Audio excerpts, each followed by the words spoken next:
Hello, hello, my lovely audience. Welcome to another video.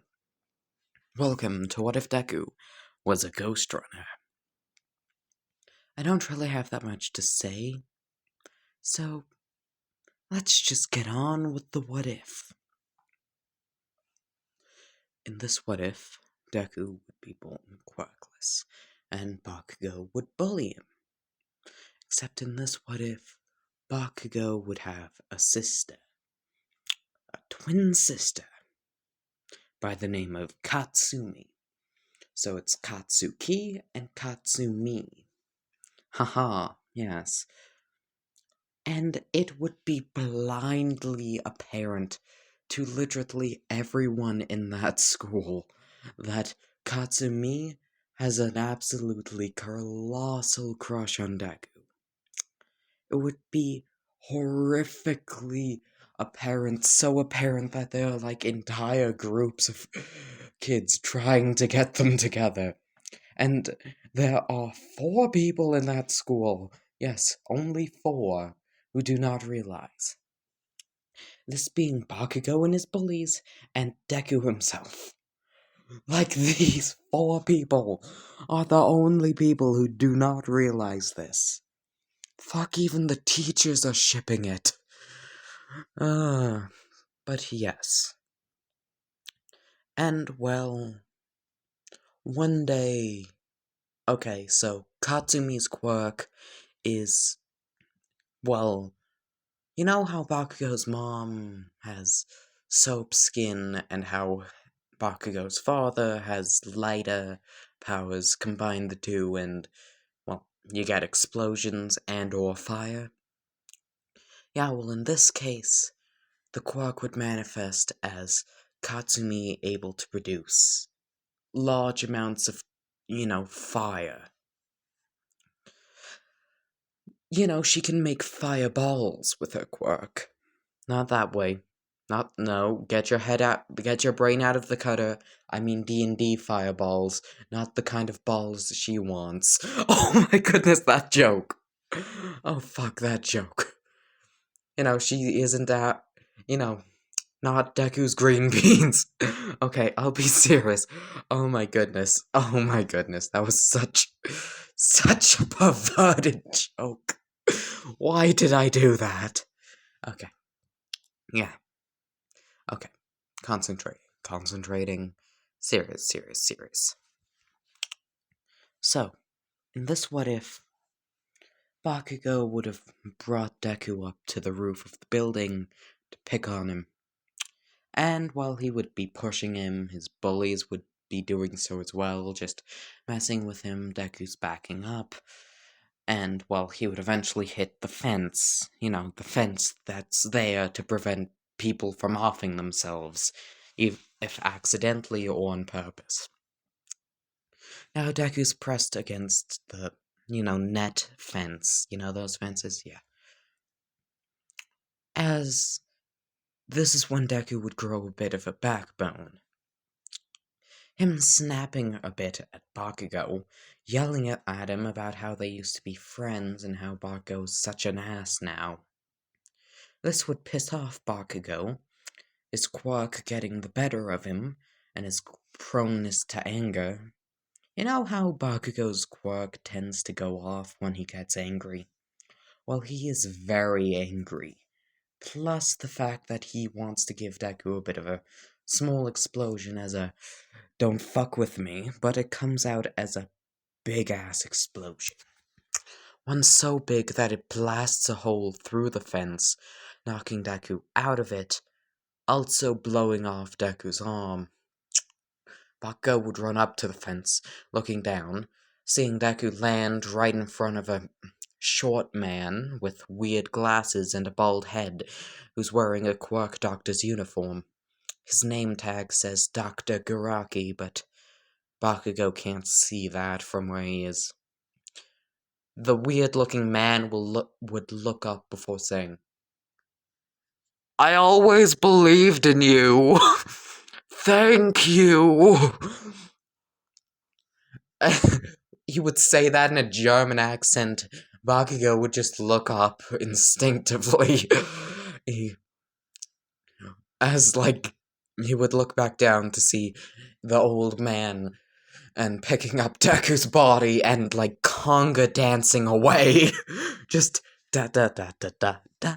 I got a body from the sky. Da da da da da da. Like, he would just watch as this old man would slowly turn a corner carrying Deku's corpse. Now, of course, investigations would be held, but the school would cover up for Bakugo. But Katsumi would know what happened. Considering the only piece of evidence was the fence was broken and, Deku was missing an arm, it was assumed it was some kind of suicide.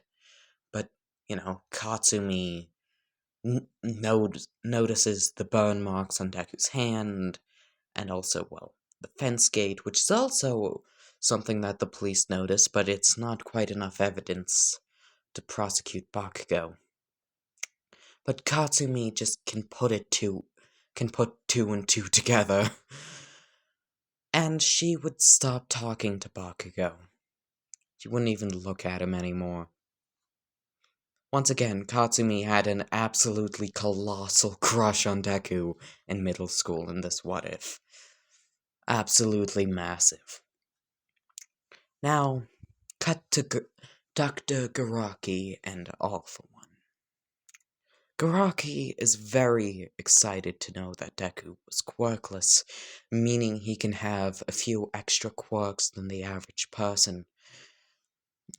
That's how quirks work, with one for all. How if you have no quirk and, you get a one for all, your body will treat it as your quirk. Unlike if you get it with a quirk, then, shit hits the fan, you die early. Anyway, yes. Following the same logic, Deku can get a few extra quirks than the average person and still be able to think. Well, All For One would use a quirk to both, to get rid of Deku's memories, lock them away in his brain, so that he's just, a nomu. Anyway, yes. So, he would be a new kind of nomu. A high-end nomu, their first attempt at a high-end nomu. Their first successful attempt. Now, the quirks Deku would have would follow as such. Blade projection allows him to create blasts of energy if he's using a bladed weapon. Bionics.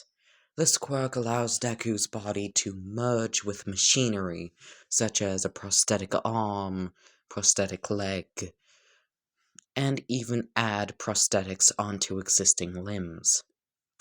The prosthetics that merge with Deku act as if they were fleshy limbs, giving Deku the same and or a wider range of mobility with said limbs,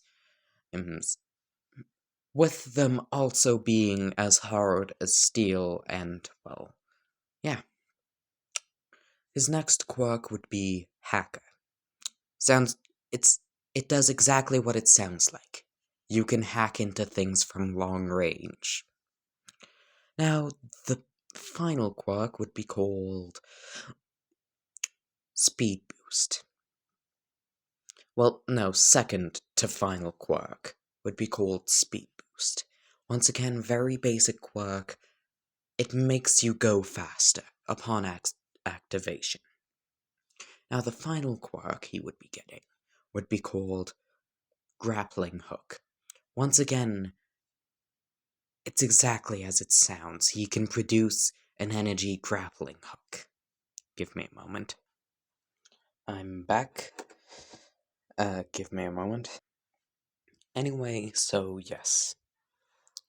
Dr. Garaki and All For One would use well, one of All for One's many quirks to essentially upload the information on how to use a sword into Deku's brain.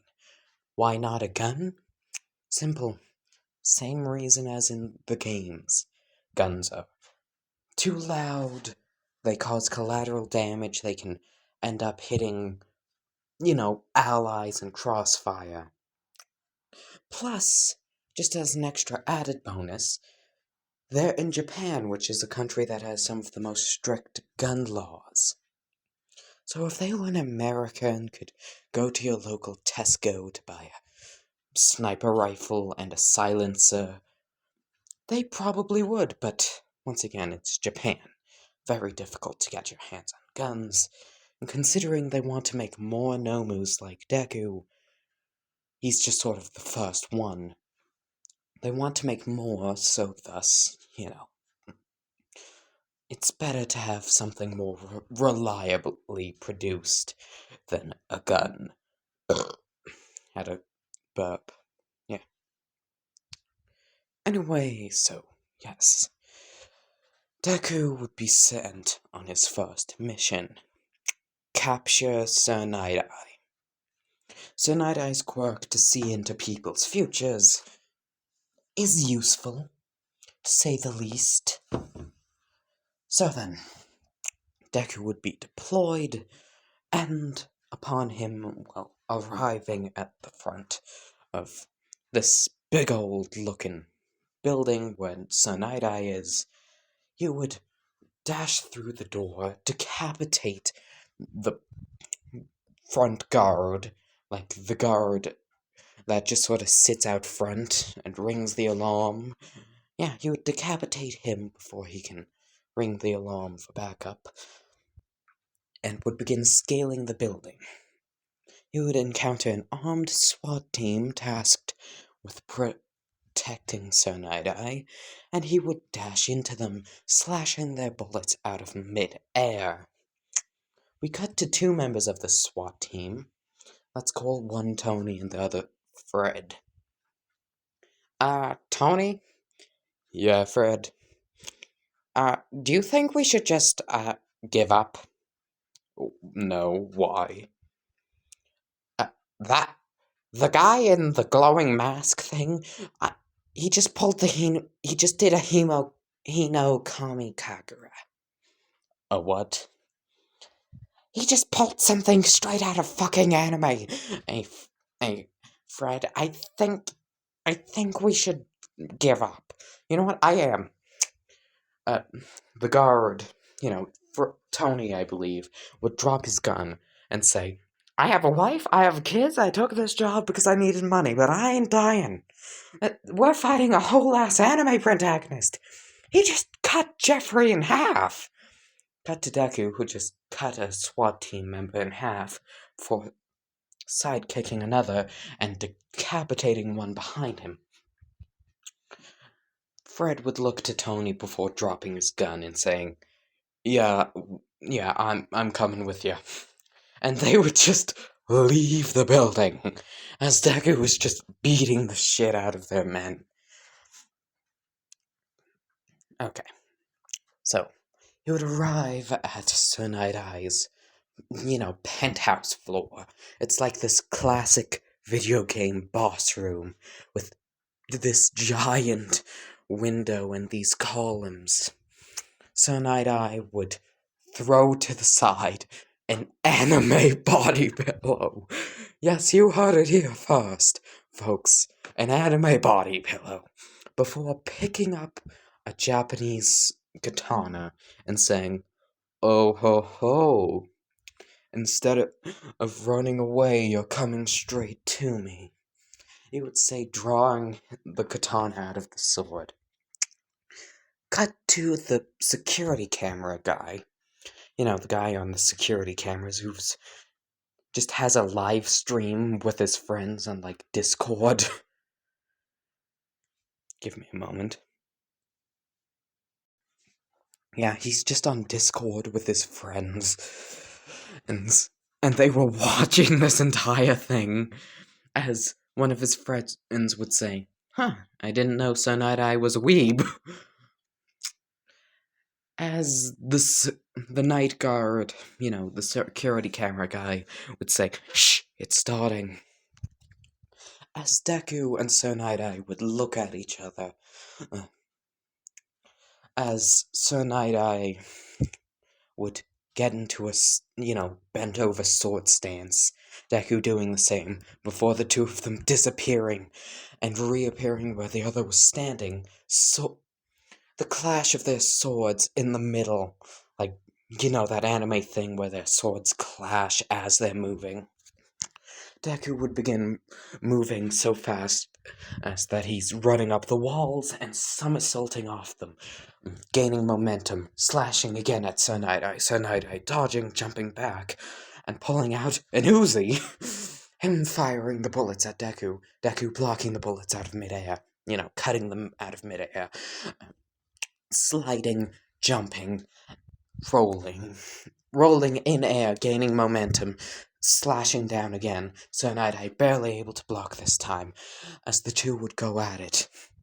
Cut to the night guard who's just shoving popcorn in his face as he's looking closer and closer at the screen.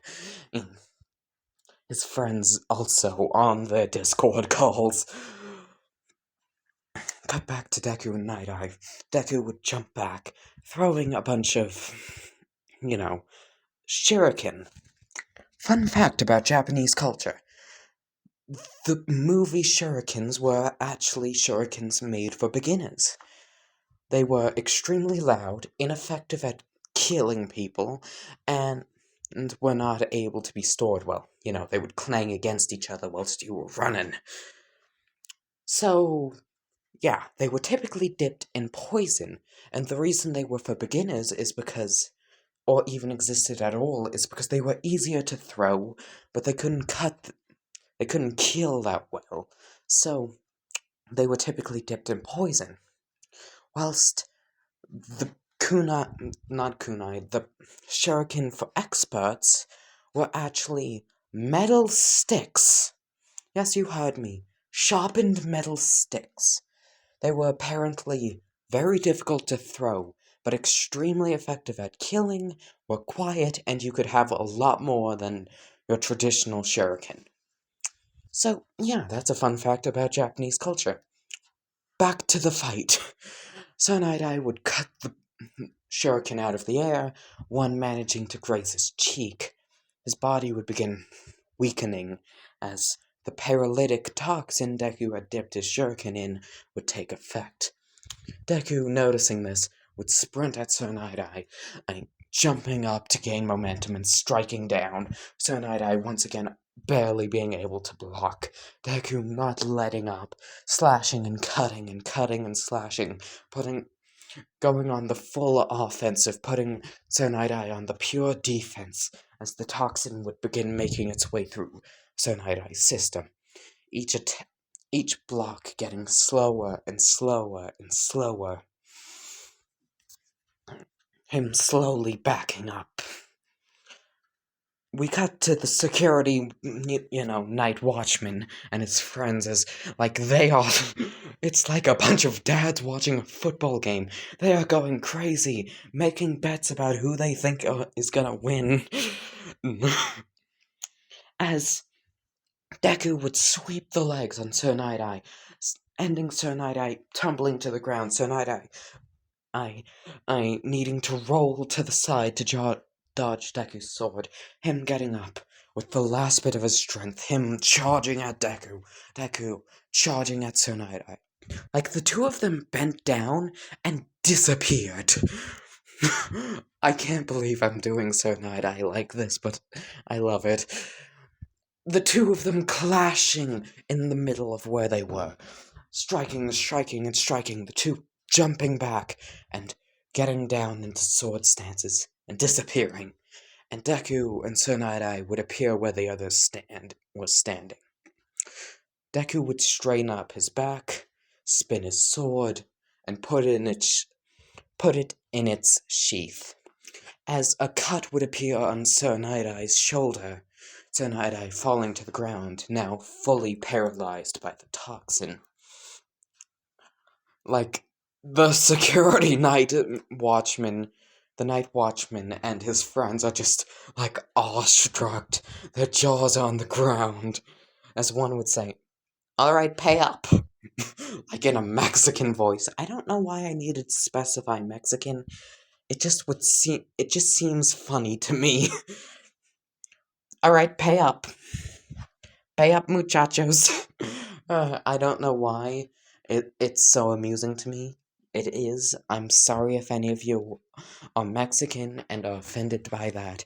That was purely a comedy joke. Yeah, please do not, feel offended. As Deku would turn around, bow, like bow at the security cameras, I'm pretty sure fully aware of what they would do, of what he just did, and they knew what he, fully aware of their involvement, them, like, watching the fight. He would bow at the security cameras, pick Night-Eye up, and jump out the window. Him disappearing into the night. Cut back to Katsumi. She had just gotten into, Class 1A, apparently overtaking a guy with sticky balls on his head. Yeah, Mayonnaise not in Class 1A, boo-hoo. And she's just sort of, cut to a few weeks ago, when Deku first went missing. She is absolutely pissed.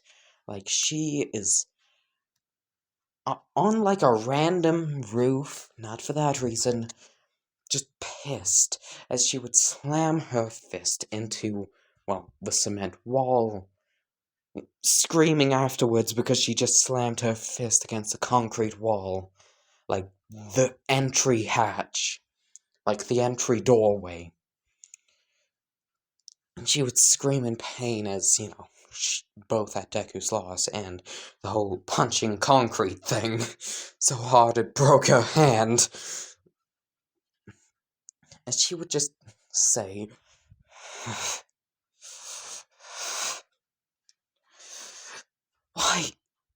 Why, brother? Why? You two were best friends growing up, and now this? Has this world really gone so far astray that just because your power is so flashy, just because your ability is flashy, just because your quirk is flashy and cool, you can get away with murder? She would fall to the ground, crying, before her crying into her hands, before her grip on her face would tighten, as her eyes now filled with both determination and anger and hatred, she would say, "I will expose you for what you've done, and I will change this world. I will make it a place where people are not judged strictly off of something that they can't control. But first, I have to prove you were responsible for the death of Izuku." Remember, people, while she may love her brother, letting him get away with murder is kind of a stretch on the term love. Like, letting your loved ones get away with murder is a bit of a stretch. Yeah, especially when said loved one is an egotistical asshole. Yeah. So, yes. Cut back to Deku, who is currently, ninja bowing, bowing while standing up at, bowing towards All For One as there's an unconscious Night-Eye on the ground. All For One would smile, commenting about how, high quality this nomu appears to be, and him making a remark about how the one designed to kill All Might, the All Might killer, is definitely coming along well. Hopefully just as well. Garaki would smile before saying, that nomu is definitely gonna come out as a quite high quality one, and, well, quite dumb as well. All for One would nod, stating how he's, happy at the results so far, and Deku would be dismissed to kind of just look after Shigaraki, make sure he doesn't do anything dumb. Shigaraki, at first being an asshole, but then would quickly, upon realizing that Deku has never played quote-unquote, never played a video game before, would challenge him to a game, like a video game of, let's say, Smash Brothers, but his muscle memory would prove to be quite efficient at the game. Give me a moment.